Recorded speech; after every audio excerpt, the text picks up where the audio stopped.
네, 조금 전에 제가 미리 알려드렸습니다만 어제 포항에서 시험 비행 도중 추락한 해병대 상륙 헬기 마리논의 추락 영상이 조금 전에 공개됐습니다. 이 영상은 해병대가 사고 당시의 상황이 찍힌 약 10초 분량의 CCTV 영상입니다. 정확한 사고 당시의 상황을 분석하는데 결정적인 판단 근거가 될 것 같습니다. 지금 영상에서 보시는 이 순간이 마리논 헬기가 추락했던 바로 그 순간의 영상입니다. 다시 한번 자세히 보실까요? 이륙 직후에 프로펠러라고 불리는 날개 부분이 통째로 떨어져 나가는 모습을 볼 수 있습니다. 바로 이 부분입니다. 이륙 직후에 통째로 프로펠러가 전체가 떨어져 나가는 부분. 그런데 자세히 들여다보면 그냥 통째로 떨어져 나가기 직전에 몇 단계를 거치게 됩니다. 먼저 프로펠러 자체가 아래쪽으로 상당 부분 휘어 들어갔다가 펴지면서 날개 하나가 먼저 부러져 나갑니다. 그 직후에 통째로 블레이드라고 하죠. 이 프로펠러가 함께 뜯겨져 나가고 동체는 그대로 밑으로 떨어지는 바로 그 순간의 영상입니다. 자, 전체 화면으로 다시 한번 보시겠습니다.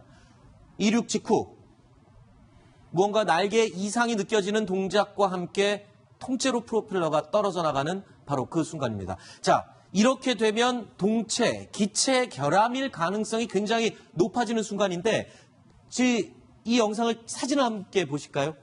사고 직후에 땅에 떨어진 프로펠러의 모습입니다. 원래는 날개가 4개가 있어야 되는 프로펠러인데요. 하나, 둘, 셋. 네 번째 날개는 떨어져 나간 상태로 발견이 됐습니다. 그렇다면 이 날개에 무언가 결함이 있었기 때문에 이런 사고가 발생하지 않았을까? 이런 짐작이 가능할 것 같은데 일단 이날 있었던 시험 비행 자체가 이 마리논에서 느껴지는 심각한 진동 때문에 그 진동의 원인을 찾기 위한 비행이었다. 이렇게 알려지고 있는데 맞습니까? 그렇습니다. 진동이 사실 뭐 헬기가 우리 헬기 소리 들어보면 굉장히 헬기 소리 크지 않습니까? 네. 그 정도로 진동이 또 있을 수가 있죠. 그렇지만은 계산된 것보다 더 진동이 크다. 그래서 이 마리논을 생산하는 우리 한국항공우주, 영어로 카이라고 하죠. 카이 관계자. 그리고 이제 군의 어떤 그 담당자들 해서 다 참석한 가운데 이 모든 것을 정비를 다 끝내고 이제 다 시험 비행을 이제 다 지켜보는 가운데서 시험 비행을 한 겁니다. 네. 그렇기 때문에 그 진동이 과연 얼마나 있느냐 하는 그 진동 테스트를 위해서 이륙하는 순간 사고가 나버린 겁니다. 자, 저희가요 어제의 상황을 그래픽으로 한번 묘사를 해봤습니다. 자, 높이가 10m 정도였고요. 이륙 직후, 조금 전에 동영상에서 보신 CCTV 영상에서 확인하신 것처럼 땅에서 이륙한 직후에 육상으로 추락했습니다. 추락 직전에 영상에서 보신 것처럼 프로펠러가 통째로 분리되는 모습을 볼 수 있었고요. 자, 다음 보겠습니다. 자, 오늘 이 영상이 공개되기 직전까지만 해도 혹시 조종사의 조종 미숙 가능성이 있느냐라는 궁금증이 있었고요.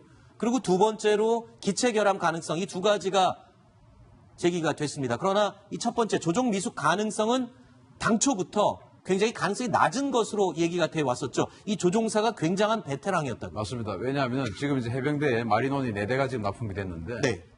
지금 4대가 있다는 것은 그만큼 조종사가 적다는 거 아니겠습니까? 그리고 이 초창기 조종사들은 교관으로 활용하기 위해서 지금 조종사를 지금 양성을 하고 있는 거예요. 특히 이제 이번 이 사고가 난 이 기체에는 그 중령분이 타셨는데 그 중령이 정조종사 그리고 소령이 부조종사로 탔는데 그 중령은 해군 항공대에서 비행시간이 무려 3,300시간이에요. 어마어마한 베테랑이죠. 그리고 부조종사인 소령마저도 10년 이상 조종을 한 완전히 에이스입니다. 네. 그런 사람들이 기량 미숙했다? 그것도 뭐 어떤 그 전투 기동을 하다가도 아니고 이륙하다가 추락한다? 미숙으로? 이건 있을 수 없는 일이죠. 네. 또 한 가지 이 사진으로 인해서 유추해 볼 수 있는 사실이 있습니다.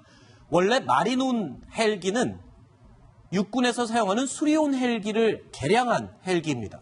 그런데 수리온 헬기는 이 날개 4개가 원래 접히지 않는 형태였는데 마리논의 경우는 해병대가 사용하기 위해서 기동성을 위해서 이 날개가 4개가 모두 모아서 접히도록 변경이 됐다면서요? 그렇습니다. 이제 이 마리논 헬기는 상륙하면서 그 배에다 싣고 군함에다 싣고 바다로 나가서 적진으로 상륙하는 거 아니겠습니까? 네. 그러면은 상륙하면 군함에다 실어야 되기 때문에 네. 이 수리온 헬기처럼 이 프로펠러가 아주 옆으로 넓게 퍼져 있으면 공간을 많이 차지하게 되죠. 네. 그래서 수납을 많이 하기 위해서 이 헬기의 이 날개를 뒤로 4개를 가지런히 접어서 뒤로 향하게끔 만듭니다. 전문 용어로 폴딩을 한다라고 폴딩을 알고 한다는 있는데 것이죠. 그래서 이 폴딩하는 설계를 재설계를 한 것이고 아하. 그런데 지금 날개가 보면은 한쪽 날개가 없는 것이죠. 그 폴딩하는 원래는 단단하게 그냥 이 하나의 그 어떤 그 붙어 있어야 예, 되겠죠. 힌지라고 하는데 이 붙어 있어야 되는데 이걸 다 4개를 분리를 시킨 거죠. 이 분리시키는 과정에서 뭔가 설계가 잘못되었던지 하는 것이 아니냐. 그러면은 일각에서는 그럼 정비를 혹시 잘못한 거 아니냐. 네. 이런 이야기를 할 수가 있는데 그렇죠. 그런데 이 당일날은 이 그 카이 관계자, 즉 생산 회사의 관계자까지 다 와서 정말 이 사령부 최고 관계자까지 다 와가지고 지켜보는데 정비를 제대로 안 했을까요? 그거는 이론적으로 좀 불가능하죠. 그렇죠. 최선을 다해서 정비를 다 했겠죠. 네. 그래서 정비 분량도 좀 가능성이 적다. 왜? 회사 관계자와 같이 봤을 테니까. 네. 그래서 이 설계에 애초에 결함이 있는 게 아니냐라는 의혹이 생기는 겁니다. 네. 자, 설계에 문제가 있지 않았을까? 그래서요, 이번 마리논 헬기 사고를 계기로 혹시 우리 군 무기 도입 체계에 시스템적인 문제가 있는 건 아닌지 이 부분에도 관심이 많이 쏠리고 있습니다. 자, 그래서 저희가 들여다본 부분이 바로 이 부분입니다. 자, 마리논의 결함 가능성, 어떤 가능성이 있을지 한국형 무기 개발에 구조적인 문제점이 있는 게 아니냐라는 의문을 가져봤습니다. 왜냐하면요. 자, 2가지 헬기가 있습니다. 하나는 최저 가격, 하나는 최고 성능이 있습니다. 당연히 최고 성능은 가격이 비쌀 수밖에 없겠죠. 하지만 우리 무기 도입 체계에 의하면 우선적으로 최저 가격의 제품을 낙찰하게 돼 있는 것으로 알려져 있습니다. 또 한 가지 보겠습니다.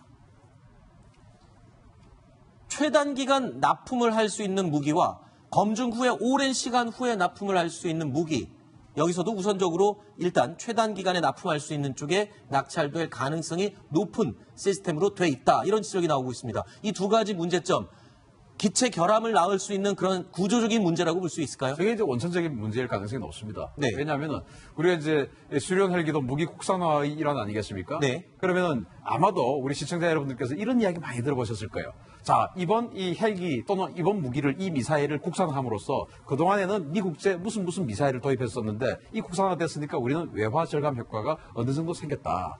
그리고 예산 절감을 이 정도 획득했다. 이런 이야기 많이 들어보셨지 않습니까? 그래서 다 싸게 했다는 겁니다. 네. 그러면 이 수리온 헬기의 경쟁 모델이 뭐냐면은 바로 미국제 블랙호크예요. 네. 블랙호크는 수십 년 동안 전 세계 수천 대가 생산이 됐습니다. 그런데 이 수리온 헬기는 불과 200여 대밖에 생산되지 않습니다. 그럼 수천 대 생산된 블랙호크하고 200여 대 생산된 수리온하고 어느 게 비싸겠습니까? 당연히 적게 생산된 게 비싸겠죠? 네. 그러나 우리는 싸게 만들어야 되는 겁니다. 왜? 국산 무기는 싸다는 인식을 충족시켜야 되니까. 아하. 그리고 싸게 만들려면 어떻게 해야 됩니까? 개발 기간을 짧게 해야 됩니다. 네. 그래서 아까 그 다음 화면이 바로 개발 기간을 짧게 하는 것. 그러니까 가격을 최저가 낙찰을 할 수밖에 없으면 어쩔 수 없이 개발 기간도 짧아질 수밖에 없고. 왜냐하면 개발 기간 1년이 지나면 인건비가 급상승하게 그렇죠. 되고 경상경비하고 어마어마하게 부풀려지게 되는 거 아니겠습니까? 네. 개발 기간을 선진국처럼 아주 안전하게 여유 있게 가져가면은 개발비가 엄청나게 상승할 수밖에 없어요. 그래서 네. 지금 이 수리온 헬기 또 뭐 지금 한국형 그 전투기인 KFX 이런 것들 여러 가지 국산 무기들 개발하고 있는 걸 보면 네. 다른 선진국에서는 상상할 수 없을 만큼 짧은 기간에 도입해버립니다. 개발해버려요. 그게 과연 맞는 것인지. 네. 그럼 우리가 실력이 좋아서 그렇게 하느냐? 네. 아니죠. 문제점을 안고도 인도를 해버리는 겁니다. 알겠습니다. 그렇다면 이번에 추락한 마리논 헬기가 도대체 어떤 과정을 통해서 탄생을 했는지 이 개발 기간이 지나치게 짧아서 결함을 안고 있을 수밖에 없다. 그럴 가능성이 높다라는 지적이 나오고 있는 그 이유를 살펴보겠습니다. 먼저 첫 번째, 이 마리논 헬기 이전에 전신이었던 수리온 헬기. 수리온 헬기도 원래는 40년 전에 생산된 유럽제 쿠거 헬기의 동체 설계도를 바탕으로 설계가 됐습니다. 그래서 탄생한 게 수리온 헬기인데요. 동체는 유럽제의 설계도에 근거해서 만들었지만 엔진은 또 미국산 GE 엔진을 장착하게 됐습니다. 자, 그렇지만 수리온 헬기, 우리 육군이 사용하는 헬기로서 세계적인 성능을 자랑한다라고 지금 알려져 있죠. 이 수리온 헬기를 다시 해병대 상용용에 맞도록 여러 가지 부착 장치들을 추가하면서 탄생한 게 마리온 헬기입니다. 이 개발 기간을 볼까요? 쿠거 헬기의 설계도를 바탕으로 수리온 헬기가 탄생하는데 6년이 소요됐습니다. 그리고 수리온 헬기에 추가 장치들을 장착해서 마리논 헬기가 탄생하는데 1년 반 정도가 소요됐습니다. 이 정도 기간이면 지나치게 짧은 건가요? 어떻습니까? 지나치게 짧죠. 우리 하늘을 나르는 날틀이 아니고 자동차를 하더라도 개발 기간이 6년, 10년씩 걸립니다. 아하. 그런데 저 쿠거 헬기는 1977년도에 이제 생산된 거예요. 그런 구형 모델을 우리가 이제 도입을 해서 국산화해야 되니까 부품들을 국산화를 시킵니다. 그런 과정에서 그리고 또 이제 우리 기존 우리 육군에서 쓰는 헬기들이 블랙호크 헬기가 있으니까 네. 부품의 어떤 그 수급을 원활하게 해서 엔진도 블랙호크와 똑같은 T700 엔진을 넣었어요. 그런데 엔진하고 미션하고 조합이 잘 돼야 되지 않습니까? 네. 근데 미션은 또 이 쿠거 헬기 원형인 유로콥터 미션 그대로예요. 그럼 엔진은 미국제, 그리고 미션은 유럽제를 하니까 부조화 현상이 생길 수도 있는 것이죠, 가능성이. 거기다가 불과 1년 반 만에 마린온으로 개조를 하는데 이건 원문 하나 쓰려고 해도 1년 반이 넘게 걸리는 경우가 허다한데 네. 새로운 헬기를 만드는데 1년 반 만에 했다. 있을 아하. 수 없는 이야기죠. 그 마리론 헬기의 그 부품을 유럽에 있는 그 에어버스 헬리콥터라는 회사에서 공급을 했습니다. 네. 그런데 이 에어버스 헬리콥터에서 만드는 헬리콥터의 그 지금 회전 날개 있지 않습니까? 네. 그 회전 날개에 동력을 전달하는 기어 박스가 있는데 이게 8개로 이루어져 있는데요. 그 중에 하나가 피로 누적으로 자꾸 파괴되는 이런 사고가 발생했습니다. 그래서 이 원인으로 인해서 그 회사의 헬리콥터 2대가 2016년과 2009년에 추락을 했습니다. 네. 그래서 이번에 그 화면에 보시듯이 마리논이 그 회전 날개가 떨어져 나가면서 추락하는 것, 이 부분과 봤을 때 굉장히 유사하다. 아, 과거에 있었던 이 버스에서 에어버스 헬리콥터. 네, 버스 헬리콥터와 사고가 아주 유사한 상태다. 그렇기 때문에 지금 얘기하신 대로 미국산 헬기에다가 그다음에 그 유럽산 부품을 끼워가지고 마리논을 만들고 이런 과정에서 이 유럽산 헬리콥터의 어떤 고질적인 문제점이 그대로 전이된 게 아닌가라는 그 원인도 지금 분석돼야 될 그런 상황입니다. 그래서 이제 우리 수리온 헬기를 쓰는데 네. 그 쓰는 과정에서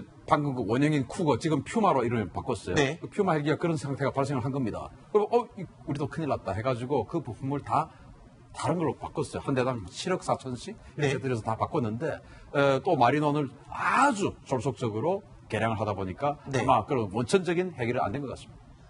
그렇다면 왜 이렇게 이 도입 시기를 앞당기고 빨리 진행을 했을까요? 마리논 헬기 도입이 시급했던 이유는요. 바로 입체 상륙 작전의 필요성이 매우 강했기 때문인 것으로 추측이 됩니다. 입체 상륙 작전이 그럼 도대체 뭘까요? 간단히 설명을 드리겠습니다. 기존의 상륙작전, 원래 상륙작전이라고 하면 상륙정이나 장갑차로 적진의 해안으로 땅을 밟으면서 적진으로 진격하는 이것을 이야기합니다. 그런데요, 입체 상륙작전은 단순히 해상에서 땅으로만 진출을 하는 게 아니라 공격형 또는 상륙용 헬기를 통해서 입체적으로 육상과 동시에 공중으로도 침투를 하는 입체 상륙 작전을 이야기합니다. 자, 신인규 대표님, 두 차이가 땅으로만 가느냐 아니면 공중과 땅에서 동시에 진입을 하느냐 이 차이가 있군요. 그렇습니다. 우리 해병대 1사단은 한 개 연대에 3개 대대가 있지 않습니까? 한 개 네. 대대는 상륙 돌격 장갑차를 타고 지금 화면에 보시는 것처럼 저렇게 바로 해안에서 돌격 상륙을 합니다. 두 번째 또 한 개 대대는 이 항공기를 타고 적진으로 또 이렇게 그 완전 적진 후방에 가서 낙하산을 타고 뛰어내립니다. 네. 또 한 개 대대는 헬기를 타고 측 후방으로 침투를 해서 또 강습을 하는데 임무가 뭐냐? 한 개 이 바로 장갑차를 타고 지금처럼 들어가는 그 부대는 바로 방어 부대와 직접 교전을 하는 부대고, 네. 그리고 이 헬기나 수송기를 타고 들어가서 뒤에서 치는 부대들은 적의 방어 부대 후방을 치면서 적의 증원군 아하. 후속 부대가 들어올 거 아니겠습니까? 그 네. 후속 부대를 차단하는 역할, 그런 것을 하는 것이죠. 지금 화면을 저희가 두 개로 분할해서 보여드리고 있는데 왼쪽이 영화 라이언 일병 구하기의 장면입니다. 그러니까 수많은 인명 희생을 감수하면서도 그저 땅을 밟고 앞으로 전진할 수밖에 없는 게 전통적인 방식의 상륙작전이라면 오른쪽에 보이는 최신 입체 상륙작전은 전 세계 군의 거의 대세라고 할 수 있는 상륙 방법이죠. 그러니까 상륙용 헬기와 함께 동시에 상륙하는 것을 입체 상륙작전이라고 합니다. 그 두 미군이 지금 가지 도입했습니다. 차이를 영상으로 지금 보여드리고 있는데요. 미군이 도입했죠. 이렇게 해서 희생이 너무 크다. 그래서 희생을 좀 더 줄이는 방법이 뭐냐? 입체 상륙 작전을 하자 해서 미군이 도입한 작전입니다. 자, 그래서 저희가 뉴스탑10에서도 여러 번 소개를 해드린 적이 있는 미국의 전략 무기 가운데 유명한 배가 있죠. 바로 강습 상륙함입니다. 강습 상륙함의 경우에는 해병대 병력을 상륙시킬 때 그냥 장갑차로만 가는 게 아니라 헬기로도 상륙을 시키고요. 그리고 또 기동성이 뛰어난 공기부양정이라고 하죠. 공기부양정과 헬기를 통해서 동시에 상륙하는 입체 상륙 작전을 하는 미국의 대표적인 전략 무기입니다. 우리 해군도, 우리 해병대도 이 상륙 작전, 입체 상륙 작전을 용이하게 하기 위해서 이 마리논 헬기 도입을 좀 앞당기고 좀 빨리 서둘렀던 거군요. 왜 앞당겼냐 하면은 네. 우리가 이제 그 국방계획 2020을 하면서 2020 그리고 지금 이제 국방계획 2.0을 하면서 네. 그 2020과 2.0의 최종 목표는 뭐냐? 전시작전 통제권 전환입니다. 네. 그러면은 지금 우리 해병대가 있는데 이 해병대들이 입체 상륙 작전을 해야 되는데 우리 해병대들은 그냥 이 전면 돌격 상륙밖에 할 능력이 없고 나머지 능력들은 전부 미군들의 헬기나 미군들의 자산을 타고 가는 겁니다. 그러면 미군 도움 없이 우리 상륙을 할 수가 없어요. 그럼 전시작전 통제권을 전환받을 수 있겠습니까? 안 되는 것이죠. 그래서 최초의 국방계획 2020은 2020년까지 그러한 독자적인 능력을 완수하겠다라는 게 국방계획 2020이었지 않습니까? 네. 그때 그러다 보니까 2020년까지 이 입체 상륙 작전할 수 있는 헬기가 있어야 되는 겁니다. 네. 그래서 상륙용 헬기 마리논. 그렇죠. 그래서 이제 원래는 애초에는 그러면 미군 이 블랙호크 헬기를 직도입할 거냐 이렇게 하다가 그 수량이 많으니까 국산화하자 해서 급하게 수리온 사업이 시작되었고 그 수리온 사업이 마리논으로 연결이 됐고 그러다 보니까 2020년까지 완수를 하려고 하다 보니까 너무 빠르게 진행되어 버린 거예요. 네. 자, 오늘 이 청와대에서는요, 어제 있었던 마리논 헬기 추락 사고에 대해서 기체 결함 가능성이 제기되고 그에 따라서 함께 수리온 헬기의 성능에도 문제가 있는 게 아니냐라는 지적들이 쏟아져 나오자 청와대가 입장을 발표했습니다. 마리논 헬기가 수리온 헬기를 개량한 것이어서 수리온 헬기에 문제가 있는 것처럼 비춰지지만 감사원이 지적했던 수리온 헬기 결빙 문제는 완벽하게 해소가 됐다. 또 수리온 헬기의 성능은 세계 최고인 게 변함이 없다라고 입장을 밝혔습니다. 우리 군의 어떤 무기 체계에 대한 불신으로 이어지는 것을 청와대가 경계를 해서 그런 네. 부분에 대해서 충분히 설명을 한 것이라고 보여집니다. 그렇지만 이 화면에서 보듯이 이 영화에서도 볼 수 없는 그런 있을 수 없는 어떤 일로 이 헬기가 지금 추락을 했고요. 이런 측면에 대해서는 지금 특별한 언급이 없었습니다. 청와대에서도 언급이 없었습니다. 그리고 한 가지 또 알아둘 필요가 있는 것은 수리온 헬기가 세계 최고 성능이라고 얘기하지만 마리온으로 바뀌면서 기체가 상당히 무거워졌다고 합니다. 그래서 네. 이런 부분이 또 그 추락과 어떤 연관성이 없는지도 따져봐야 될 것 같습니다. 네. 그리고 이제 지금 강구하고 있는 것이 우리가 뭐 블랙호크 다운이라는 영화를 봐도 그 블랙호크 헬기가 추락을 했을 때 갑자기 불이 났습니까? 안 났죠. 적과의 교전은 수없이 거치면서도 불은 안 났습니다. 그런데 이 헬기 왜 갑자기 불과 10m에서 떨어졌는데 사람이 5명이, 6명 중에 5명이나 사망을 했냐, 순식간에. 바로 떨어지자마자 불이 나서 순식간에 불이 붙었다는 겁니다. 네. 안전띠를 메고 있으니까 탈출을 할 수 없었죠. 그러면은 떨어지면 불이 나면 바로 소화를 할 수 있는 시스템이 되어 있어야 되고 떨어진다 하더라도 불이 안 나야 됩니다. 네. 애초에 저 헬기는 지금 심각한 문제점을 안고 있는 이 로터뿐만 아니고 저 프로펠러뿐만 아니고 전체적으로 심각한 알겠습니다. 문제점을 알고 있을 수밖에 없다라는 겁니다. 자, 군에서는 지금 정확한 사고 원인을 조사 중에 있으니까요. 어떤 결과가 나올지 좀 더 지켜보도록 하겠습니다. 자, 다음 순위로 이어가 보겠습니다. 다음 두 번째 이야기 저희가 오늘 6위로 꼽은 소식이 준비되어 있습니다. 만나보시죠.